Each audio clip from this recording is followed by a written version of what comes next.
dengan Citra. Halo, saya Dr. Anggraini Alam. Selamat datang di Ayo Cari Tahu COVID-19. Hari ini kita akan ngobrol dengan anak-anak dari seluruh Indonesia membahas tentang permasalahan pembelajaran apa aja sih yang mereka alami selama COVID dan juga tentang isu penting yang dihadapi oleh para remaja saat ini. Dan saya juga akan kembali nanti untuk bicara tentang penggunaan masker, menjaga jarak, cuci tangan, vaksin, agar kita segera melewati pandemi ini dengan baik. Terima kasih dokter. Baik, untuk memulai acara pada hari ini, saya ingin mengundang Kak Yusra. Beliau adalah staf pendidikan dalam situasi darurat dari UNICEF untuk segmen pertama kita pada obrolan hari ini tentang belajar dimanapun kita berada. Nah, halo Kak Yusra, apa kabar? Halo, sehat-sehat, terima kasih. Ya, nah Kak, ini sebelum kita masuk ke pertanyaan pertama, saya ingin tahu dulu nih Kak, seperti apa sebetulnya situasi anak-anak, baik yang masih melakukan pembelajaran jarak jauh atau PJJ, maupun yang udah bisa kembali belajar ke sekolah nih Kak? Wah, terima kasih pertanyaannya. Data Hmm. UNICEF itu menunjukkan lebih dari 60 juta teman-teman kita itu tidak bisa belajar secara langsung di sekolah, tapi bisa belajar di rumah. Wow, ada 60 juta anak nih Kak. Itu gimana ya cara kita mastiin bahwa mereka semua 60 juta anak itu bisa mengikuti PJJ? Soalnya Indonesia kan luas banget dan gimana ya sayangnya nggak semua anak punya akses internet gitu loh Kak. Betul, betul. Banyak sekali memang teman-teman kita yang tidak bisa melakukan pembelajaran secara daring atau melalui internet. Cuma memang saat ini di seluruh Indonesia ada berbagai alternatif sebenarnya soal metode belajar. Ada yang melalui internet, ada yang juga melalui TV, ada yang radio, atau di beberapa daerah juga ada tuh guru yang melakukan kunjungan ke rumah teman-teman atau ke desa-desa di mana tidak bisa mendapatkan internet. Wow, menarik sekali ya. Nah, ini kita akan beralih ke teman-teman peserta nih. Sudah ada pertanyaan dari Andi Aulia di Bone, Sulawesi Selatan. Andi, halo, Hai Kak silakan. Citra dan Kak Yusra, saya Andi Aulia Saswana Iskandar, siswi kelas 9 SMP Negeri 1 Tampone. Saat ini saya masih melakukan pembelajaran jarak jauh. Sekolah bagi saya itu penting karena saya ingin menjadi seorang dokter dan membahagiakan kedua orang tua. Tapi karena saya merasa susah menjaga semangat belajar, apa yang harus saya lakukan, Kak? Oh, pertanyaannya bagus banget, Andi. Thank you untuk pertanyaannya. Nah, Kak Yusra, ini Andi punya cita-cita yang mulia dan bagus sekali nih, mau jadi dokter. Ya, dimana kita tahu di masa pandemi ini profesi dokter ini benar-benar sangat penting nih. Gimana nih tanggapannya Kak Yusra? Wah, betul sekali, Andi. Pertama, kita perlu mengingatkan dirimu setiap hari tentang cita-cita menjadi dokter. Lalu cita-cita itu menjadi penyemangat baik untukmu dan untuk teman-temannya. Lalu yang paling penting jangan sampai tertinggal tugas-tugas belajarnya. Kalau ada sesuatu yang kamu rasakan, itu perlu disampaikan kepada ibu bapak guru dan juga orang tuamu di rumah. Iya bener banget nih, setuju nih sama Kak Yusra. Kalau menurut Kak Yusra nih, sebetulnya apa sih yang dapat dilakukan oleh orang tua untuk membantu anak-anaknya? Iya, berkomunikasi dengan orang tua itu sangat penting ya, atau keluarga gitu, keluarga yang terdekat dengan kita, terutama untuk teman-teman dan anak teman-teman remaja gitu, karena orang tua tuh yang paling penting tuh untuk mengajak dan bicara dengan anak-anaknya, apa sih yang mereka rasakan gitu, apa kendala yang mereka temukan sehingga bisa menemukan solusi-solusi. Iya betul, aku setuju banget dan itu nasihat yang so sweet, baik banget ya Kak Yusra.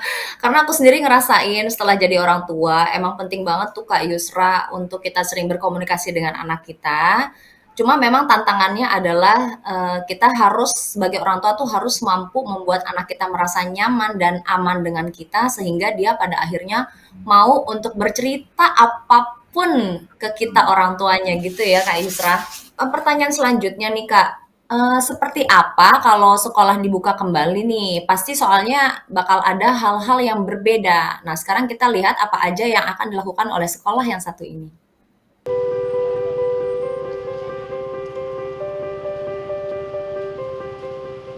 Pada masa pandemi, sebelum satuan pendidikan dapat dibuka kembali, guru dan tenaga kependidikan harus membuat rencana yang matang dan berkoordinasi dengan Dinas Pendidikan dan Kebudayaan. Satuan pendidikan yang boleh dibuka kembali hanya yang telah memenuhi daftar periksa dan dengan protokol kesehatan yang ketat. Pastikan permukaan yang sering disentuh dan sarana belajar selalu dibersihkan sebelum dan setelah belajar. Buka jendela dan pintu agar udara bebas mengalir di ruang kelas. Hal ini membantu mencegah penularan COVID-19. Siapkan informasi protokol kesehatan di lingkungan sekolah dan sebarkan melalui media yang mudah diketahui dan dipahami oleh warga satuan pendidikan.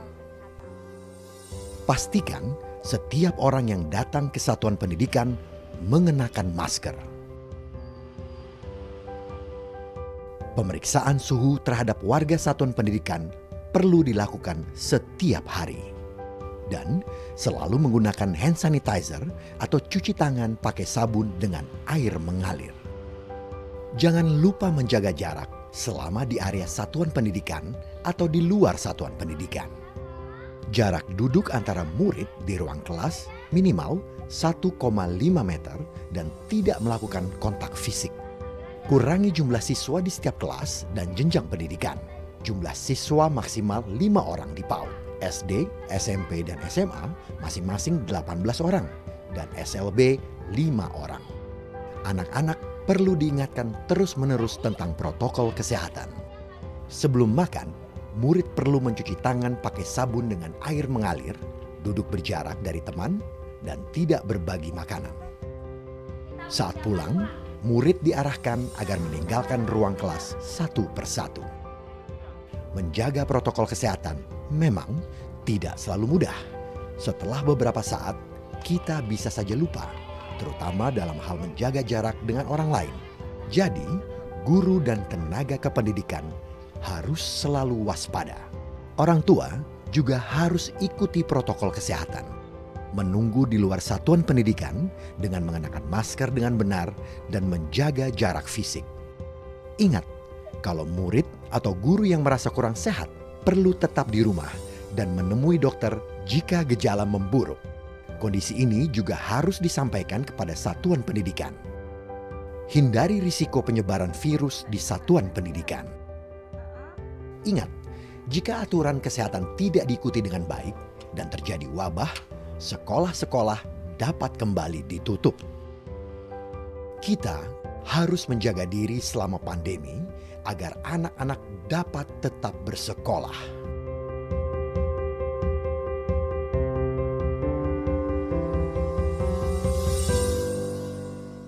Wah, sangat menginspirasi ya. Senang sekali kita bisa lihat teman-teman sudah bisa kembali ke ruang kelas jika keadaan memungkinkan. Tapi di luar semua tadi yang sudah disampaikan, yang paling penting adalah kita tetap harus semangat belajar baik di rumah ataupun di sekolah. Iya betul nih, dan yang terpenting guru, murid, dan semua anggota sekolah harus mengikuti protokol kesehatan. Nah, di Jakarta sebagian sekolah udah mulai mengadakan tatap muka terbatas. Bersama dengan kita pada hari ini ada Arik, pelajar SMA kelas 11 di Jakarta. Halo Arik. Halo Kak Citra, Hai, gimana kabarnya nih? alhamdulillah baik, tapi lagi Ya. agak stres aja karena banyak tugas. Gitu. Oh, that's great lah ya. Arik, aku mau tanya nih, gimana sih perasaan kamu setelah pada akhirnya bisa kembali ke sekolah nih?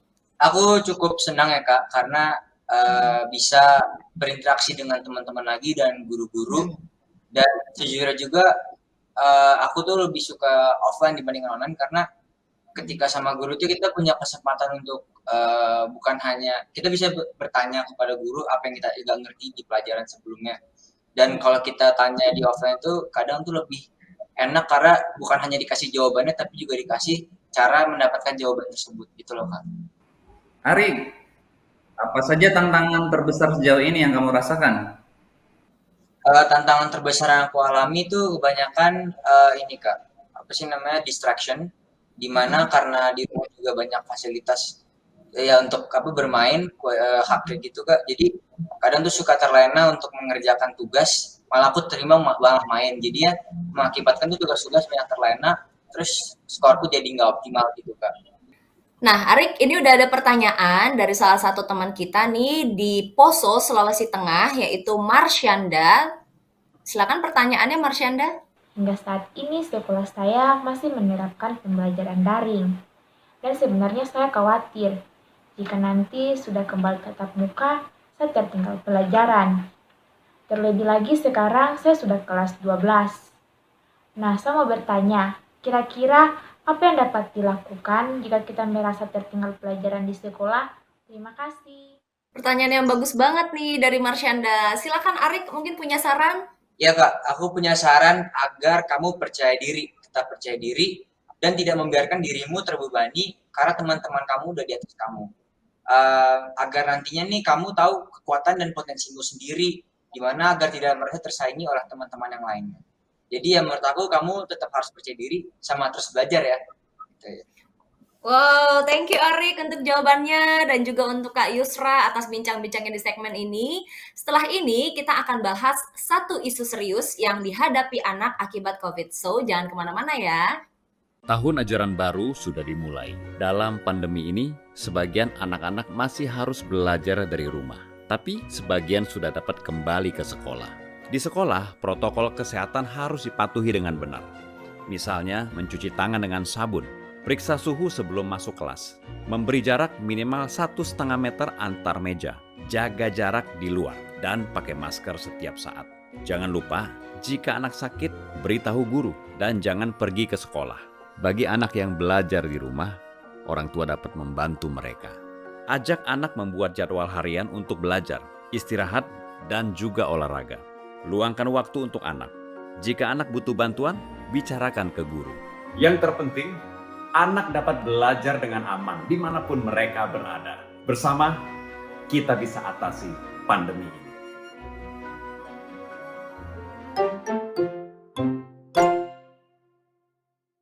Halo, selamat datang kembali teman-teman di Ayo Cari Tahu COVID-19. Nah, meskipun sebagian besar anak harus melakukan PJJ, tapi seenggaknya mereka nggak putus sekolah. Sayangnya, kita masih mencatat angka anak putus sekolah dan angka ini naik akibat kejadian COVID. Untuk membahas permasalahan ini, telah hadir bersama kita Kak Eni, spesialis pendidikan dari UNICEF. Halo, Kak Eni. Halo Kak Citra. Gimana kabarnya? Kabar baik, Alhamdulillah. Nah, Kak Eni bisa nggak nih dijelasin sebenarnya apa sih penyebab anak putus sekolah nih Kak? Di masa pandemi COVID-19 ini, sebagian besar anak terpaksa putus sekolah karena faktor ekonomi. Penyebab utamanya adalah karena mereka harus bekerja, membantu orang tua yang kehilangan pekerjaan dan penghasilan karena pandemi COVID. Hal ini banyak terjadi pada anak laki-laki. Kalau anak perempuan ada risiko juga nggak nih Kak? Risiko khusus yang mereka hadapi? Pada anak perempuan, putus sekolah di masa pandemi COVID ini juga sering terjadi karena mereka harus menikah, Kak Citra.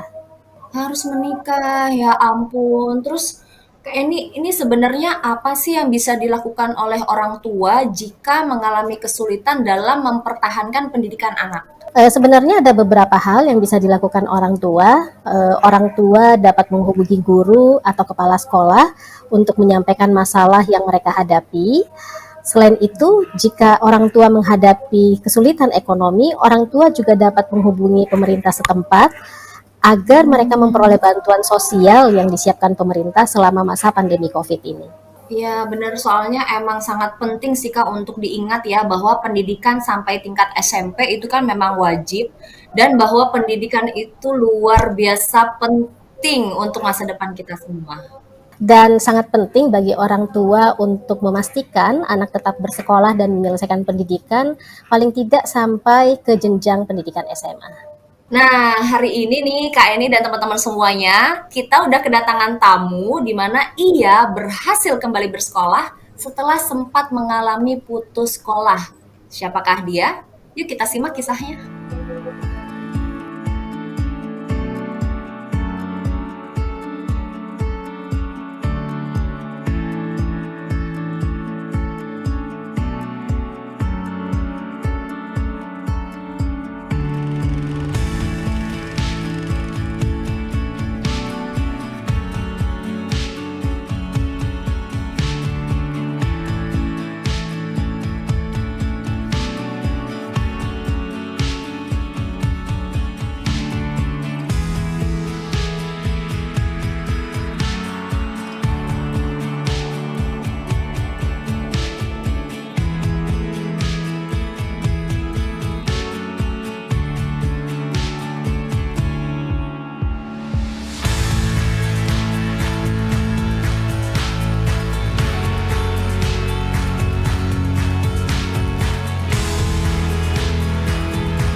terkait dengan program yang kami jalankan di desa kami, yaitu Gerakan Kembali Bersekolah. Di Bone lebih dikenal dengan Gemar 5. Melihat kondisi ekonomi Urjunil menyebabkan dia putus sekolah di Madrasah Aliyah kelas 1. Jadi tergerak hati kami selaku kepala desa untuk mengalokasikan anggaran melalui dana desa untuk mendapatkan bantuan pendidikan setiap bulannya. Ini tujuan kami untuk membantu anak-anak kami untuk mempunyai masa depan yang lebih cerah lagi.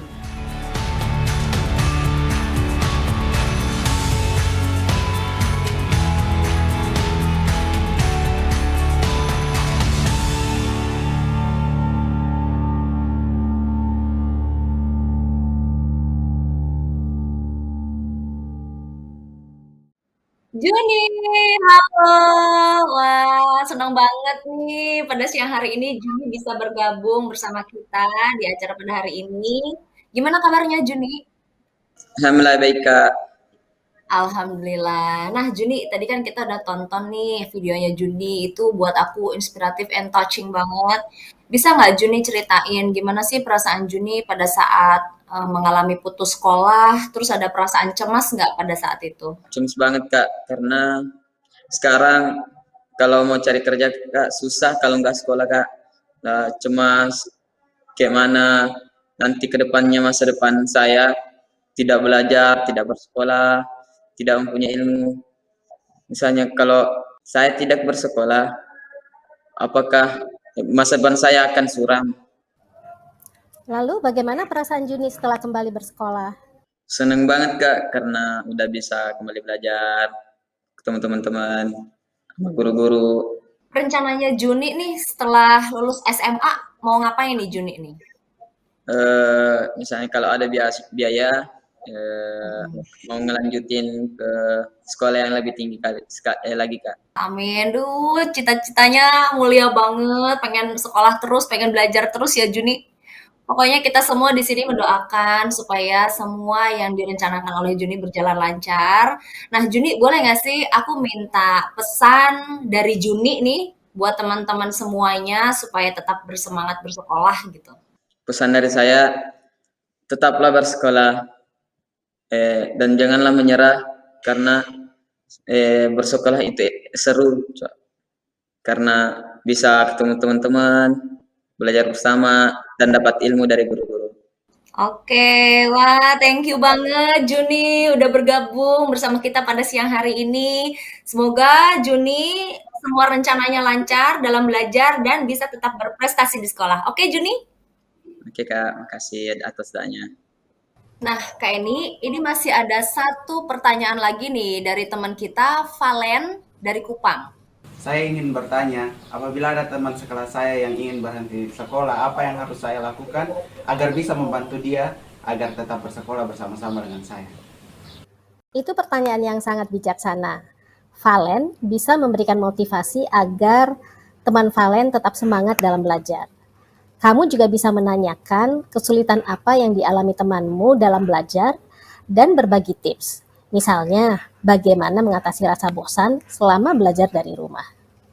Bener banget nih Valen, seperti yang tadi udah disampaikan oleh Kak Eni bahwa ada banyak sekali program-program yang sekiranya bisa membantu mereka. Nah Kak Eni, terima kasih banyak nih sudah bergabung bersama kita di segmen kali ini ya. See you again. Terima kasih Kak Citra, tetap semangat adik-adik. Berikutnya, ada Dr. Anggi yang akan bergabung kembali dan berbicara tentang apa yang bisa kita semua lakukan untuk mengatasi pandemi. Tapi sebelum itu, kita simak dulu pesan berikut ini. Untuk atasi pandemi, kita tidak boleh tinggalkan protokol kesehatan. Dan sekarang, kita punya satu lagi cara untuk hadapi COVID-19, vaksin. Guruku sudah divaksin. Jadi, kami akan lebih aman ketika kembali ke sekolah. Saya sudah divaksin. Bidan saya sudah divaksin. Sekarang saya merasa aman datang ke puskesmas. Kami sudah divaksin.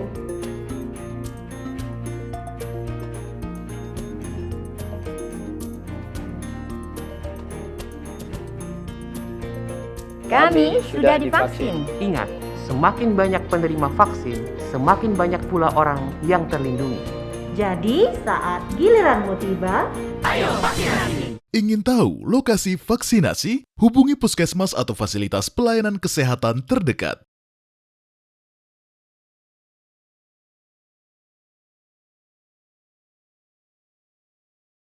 Halo Dokter Anggi, selamat bergabung lagi ya dok. Terima kasih Citra. Kita bergabung lagi dan senang sekali mendengar pengalaman anak-anak Indonesia terkait COVID ini.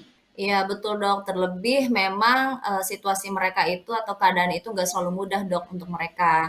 Nah Dokter Anggi, aku yakin nih pasti sehari-hari jadi lebih sibuk ya dok ya di masa pandemi ya dok. Betul sekali para dokter, tenaga kesehatan menjadi lini depan untuk merawat pasien.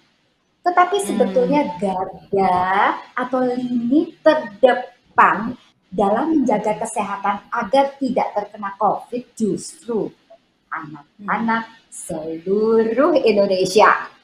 Karena kalau kalian anak-anak mengikuti protokol kesehatan, juga keluarga disiplin mengikuti protokol kesehatan dan vaksinasi COVID, maka bisa dipastikan kasus COVID kita akan segera turun. Ya, setuju dok. Nah, dok, ini kita akan mulai segmen obrolan ya. Akan ada pertanyaan dari sahabat kita, Grania di Jayapura. Kenapa kita harus tetap menggunakan masker meskipun kita sudah divaksin? Bukannya kalau kita udah divaksin itu kita udah terlindungi ya kak? Oke, itu aja pertanyaan aku kak. Terima kasih kak. Vaksin COVID melindungi agar tidak jadi sakit apalagi rawat. Tapi kalau sudah divaksin, tetap kita mungkin tertular atau menularkan penyakit ini karena varian Delta apalagi yang ada sekarang bisa menularkan lebih banyak lagi. Lihat itu, dari 1 bisa ke 7 orang lainnya. Apalagi jumlah virusnya sangat tinggi dibandingkan varian original atau dari Wuhan. Jadi, pakai masker tetap perlu walaupun kita sudah divaksin. Pakai masker benar akan menurunkan risiko tertular atau menularkan COVID-19. Wah, terima kasih nih dok untuk penjelasannya. Nah, sekarang kita akan beralih lagi nih ke teman-teman peserta karena sudah ada pertanyaan dari Farid di Jawa Timur. Silakan Farid. Hai Dokter Anggi, Kak Citra. Saya mau nanya, kenapa sih penting untuk menginformasikan ke orang lain kalau kita ini punya gejala COVID-19? Karena aku dengar kayak beberapa orang itu malah merahasiakan kalau dia punya gejala gitu. Terima kasih Kak. Farid, jangan rahasiakan COVID ya. Bila terinfeksi, buka informasi agar dapat dilakukan tes, orang-orang sekitar dapat dicari atau tracing untuk ditangani dengan baik atau treatment. 3T harus diterapkan. Aduh, jelas banget penjelasannya. Terima kasih nih dok. Nah, sekarang kita udah tiba di pertanyaan terakhir ya, dan mungkin ini yang terpenting nih. Ini pertanyaan dari Rizky di Aceh. Silakan Rizky. Halo semuanya, pertanyaan saya, bagaimana dan kapan pandemi akan berakhir? Apakah kita akan bisa kembali hidup normal? Pertanyaan luar biasa dari Rizky. Semua para ahli sedang mencari jawabannya Rizky. Untuk itu, saat ini yang kita lakukan, Rizky, saya, seluruh manusia di dunia, ya, patuhi protokol kesehatan, lakukan vaksin lengkap. Dengan demikian, pandemi ini akan segera berlalu. Yeay, terima kasih Dokter Anggi atas nasihatnya. Mari, terima kasih. Sudah begitu banyak ilmu, informasi, dan juga inspirasi yang kita peroleh dari Ayo Cari Tahu COVID-19. Terima kasih banyak untuk semuanya yang telah bergabung.